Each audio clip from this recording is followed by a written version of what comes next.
This one's going to feature revamped artwork and a completely revised rulebook. And this game has a really interesting mechanism with the way that the players are going to be taking their actions, but before I get into that, I just want to show you the main board, and this is a shared board that features a bunch of different locations where you can place different resource production tiles as well as your various factories, because in this game, players are going to be trying to produce from those resource tiles, move them around on the different paths between the different locations in order to get them where you need them, and then process them with your factories to convert those into some refined goods. You can then use those goods to complete different objective tiles or load onto ships to send them to other regions in order to gain victory points or other bonuses. But the way that players are going to be taking their actions in this game is through the use of these action cards. Sort of, because there are two steps to the actions that you can take, because if you haven't taken any actions yet, you have to use an action card, and the way that this works is you're going to have a bunch of these different cards that feature a number of action points on the top and then a number of workers on the bottom. You're going to be choosing one of those and then assigning it to one of the 5 action locations on your own personal player board. When you do that, you get to take that action multiplied by the number of lines on that card.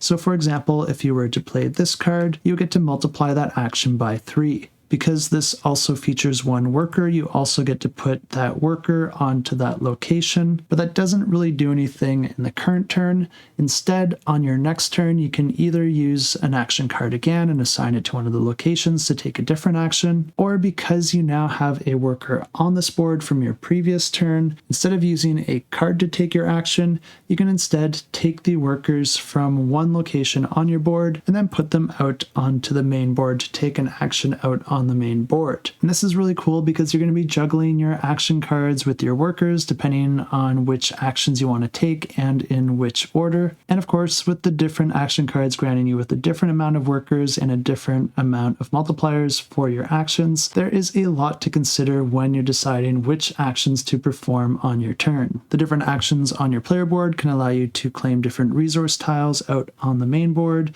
sell resources that you've claimed for an income, transport goods from one location to another, or upgrade the distance that you can transport your goods, or even upgrade your factories to make them more efficient. Placing your workers out will allow you to do other actions like activating your factories to convert goods into those more valuable products, claim bonus locations that you can then activate later for that bonus, load ships with goods, or claim and complete different objective tiles, which is the main way to gain victory points in this game. The game plays over 4 rounds, and then at the end of the 4 rounds, it's the player with the most victory points that wins the game. And if this sounds interesting to you, you can check it out. I will have it linked down below.